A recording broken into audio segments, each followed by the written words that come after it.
Estamos de vuelta con el concejal Oscar González en Capital Humano Radio.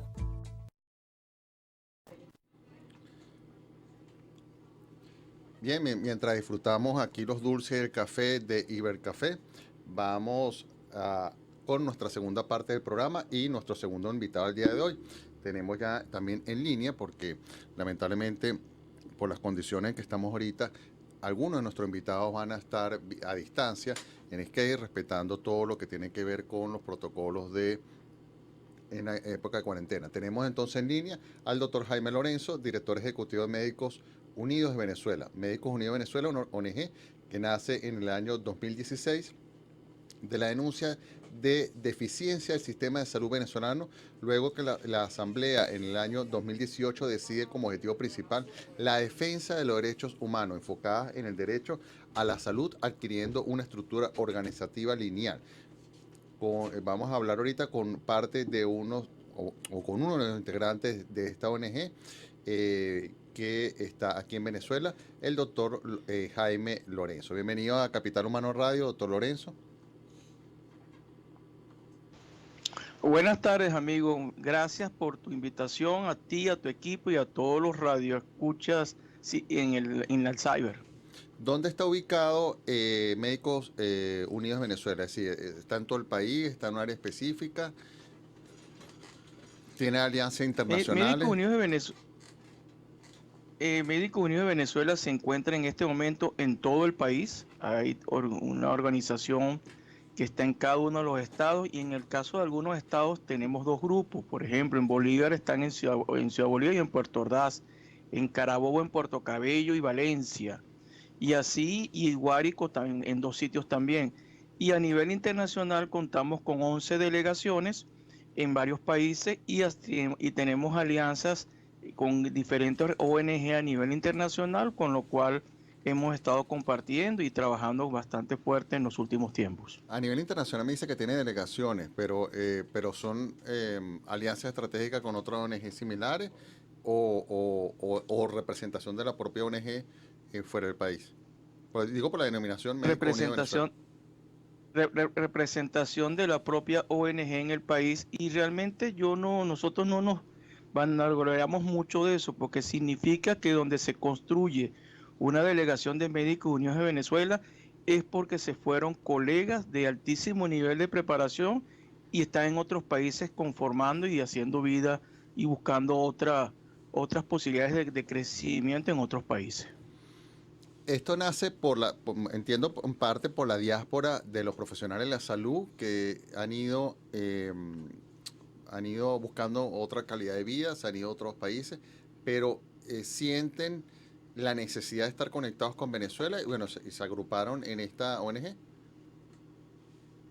En efecto, primero algunos colegas que se fueron del país pertenecían ya a la ONG, varios colegas de Lara, varios colegas del Zulia, de Bolívar, al irse a otros países y viendo que lo primero que observaron es que nadie les daba una mano a los colegas, porque en otros países tú tienes que cumplir con las normas de cada país para poder ejercer. Y había un desconocimiento terrible por parte de los otros colegas de qué hacer para poder ponerse a derecho y poder ejercerlo por lo que nos formamos. Y es por eso que progresivamente se fue constituyendo, con colegas de Médicos Unidos Venezuela que se fueron en esa migración forzada, fueron constituyéndose primero grupos de apoyo al nuevo colega que llegaba, grupos que le permitían, le explicaban qué tenían que hacer para cumplir con las leyes, qué requisitos llenar. Inclusive se llegó al punto de conseguir vivienda accesible y un poco más barata desde el punto de vista de alquileres, incluso como el caso chileno, donde los colegas se fortalecieron de tal manera que crearon junto con la Iglesia Católica un dispensario para atención a los inmigrantes, así como tenemos en varios de los países, en Francia, España, Estados Unidos.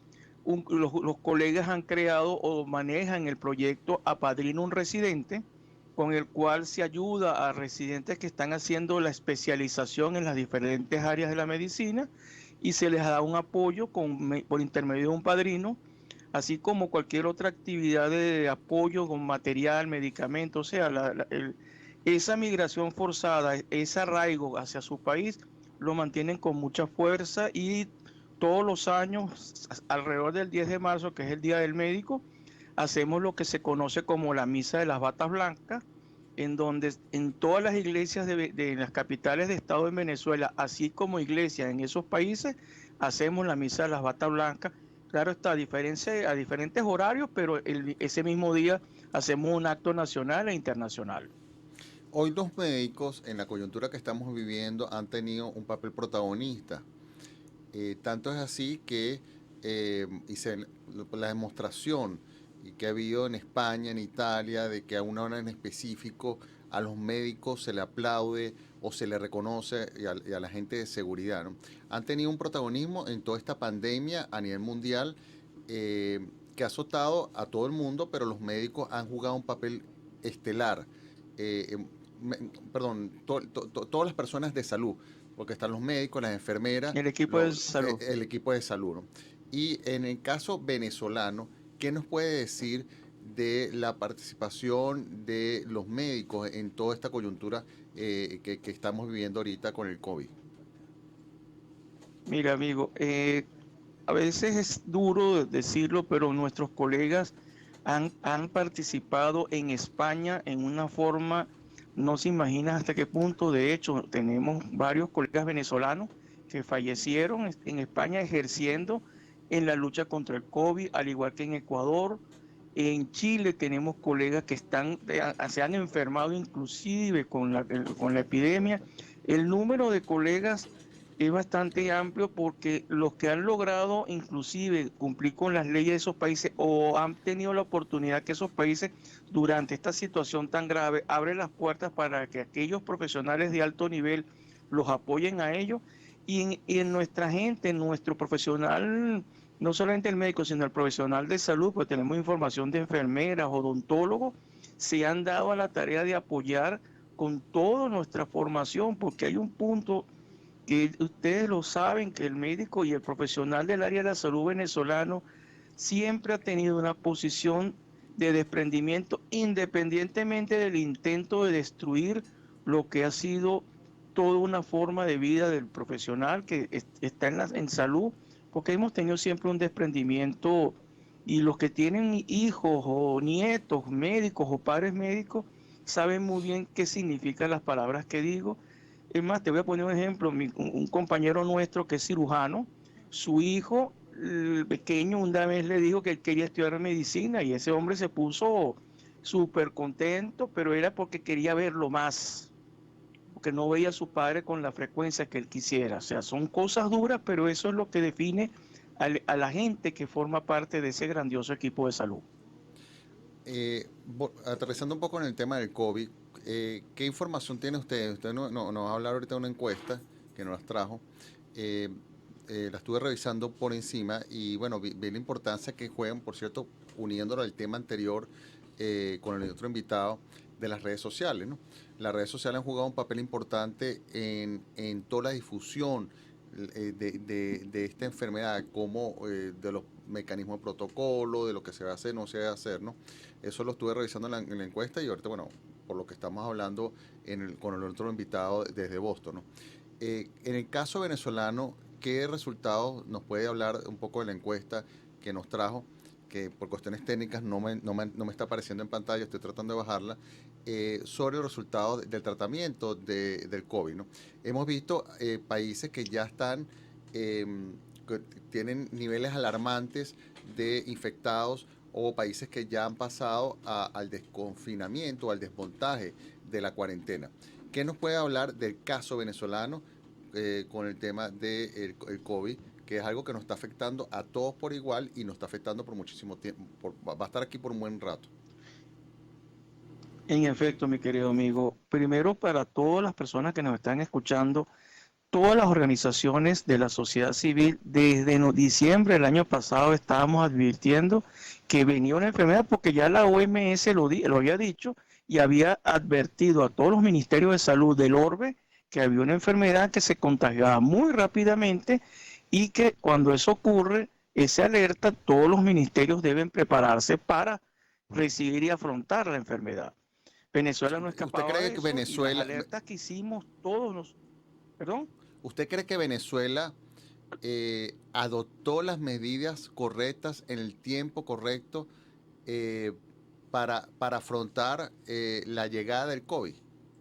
Porque también hemos visto también, Date, he visto también algunas publicaciones de países donde no tenían todavía el primer infectado y ya estaban tomando las medidas, estaban cercados, cerrados su frontera y ni siquiera tenían infectados, ¿no? En el caso venezolano, ¿qué opina usted? mira, el problema es el siguiente. Todo país que estaba avisado tenía que preparar toda su institucionalidad de salud para afrontar la epidemia. Eso es el primer paso. El segundo paso, que son simultáneos, era empezar una campaña de divulgación de información y educación a toda la sociedad, porque aquí hay que hacer hincapié. Esta es una enfermedad que no tiene color político, que no tiene niveles sociales, ni género, ni religión, puede atacar por igual a todo el mundo. Entonces, bajo esos preceptos, los países tenían que haberse preparado y tomar las decisiones según su visión de la realidad. Los países que cerraron fronteras de esa manera pudieron paliar o parar la enfermedad mientras sus fronteras estaban cerradas, pero en el momento que una frontera permeable, porque ahorita las fronteras no son líneas como aparecen en los mapas, sino son áreas que tienen una permeabilidad tremenda, puede pasar mucha gente. Aquí lo importante era la educación de la sociedad y la preparación de todo el sistema de salud para dar respuesta. Uno de los puntos muy sencillos. El sistema de salud Aquí hay dos venezolano, maneras. disculpa, el sistema de salud venezolano, para nadie es un secreto que es un sistema de salud precario. Lamentablemente no contamos con los insumos, por supuesto con la diáspora, con el talento, aunque los que permanecen todavía aquí están dando lo mejor de sí, ¿no? Pero ¿cómo nosotros estamos afrontando esta pandemia? ¿Cómo nos está afectando?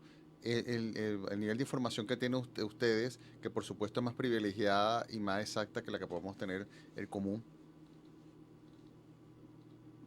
Mira, la pandemia nos está afectando primordialmente a la no o sea, cuando tú tienes un país donde no le has explicado a la gente bien la situación, ocurre lo que ocurre en Venezuela. Hasta hace unas semanas atrás, tú veías los videos que te venían de zonas como Catia o Petare, donde pareciera otro mundo, donde no había esas palabras como distanciamiento social o protección personal. Tú los veías claramente que la gente no ha internalizado que esta es una enfermedad que, ok, puede ser como una gripe, pero también puede llegar a matar a una persona que tenga ciertos criterios o ciertas situaciones. Y cuando hay un sistema de salud tan deficiente como el nuestro, que no es ahora, debemos recordar que nosotros estamos en una emergencia humanitaria compleja desde hace aproximadamente desde 2014, 2016, 17 y ha venido aumentando con la realidad. Esa situación, no, teníamos un servicio deficiente y tú tienes que ir a tratar de proteger a los ciudadanos a como dé lugar, a dictar pautas de que la sociedad se proteja. ¿Usted cree que, Países como... doctor, ¿Aló?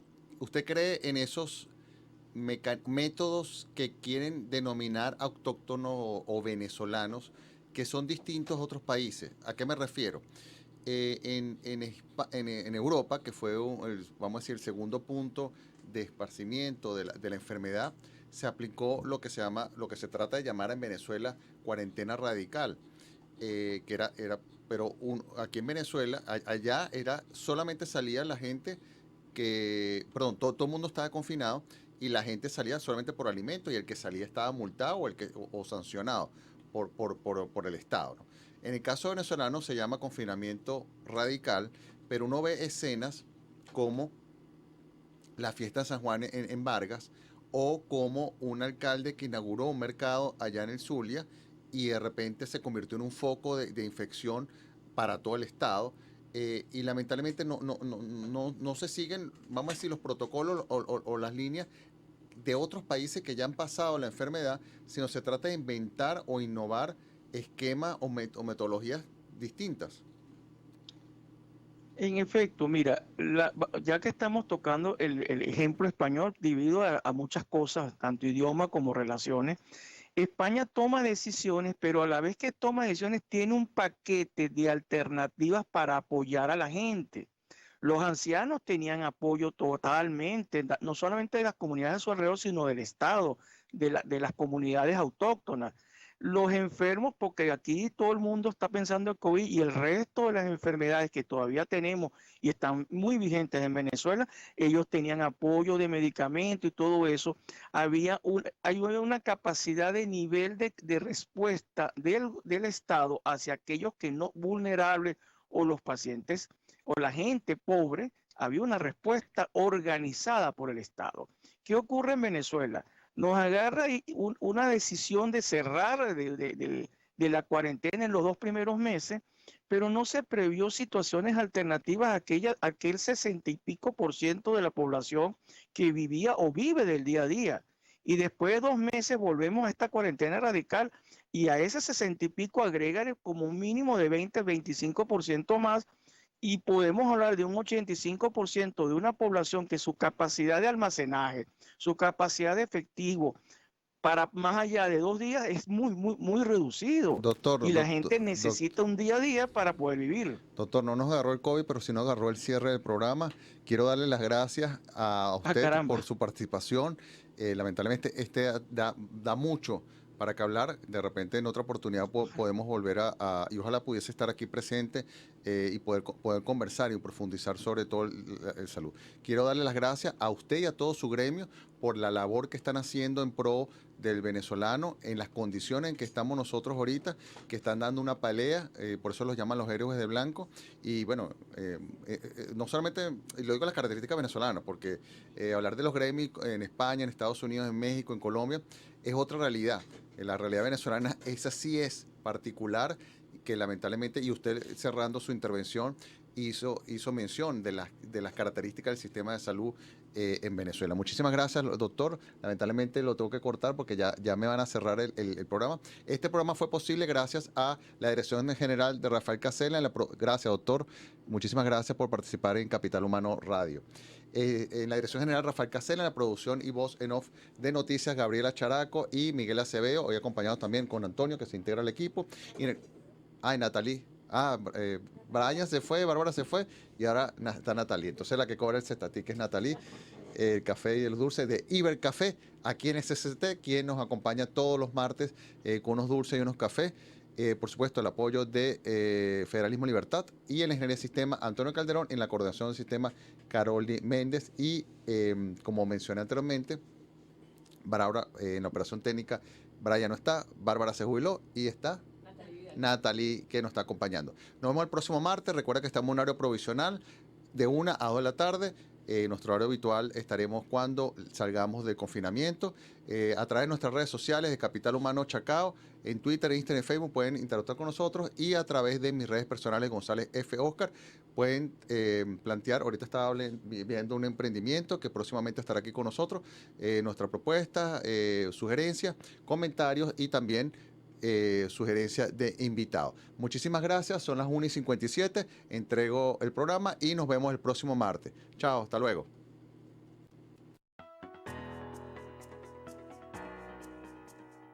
Y recuerda, la cultura, la educación, el deporte y la salud son las bases fundamentales para desarrollar una sociedad. Sintonízanos en otra edición de Capital Humano Radio.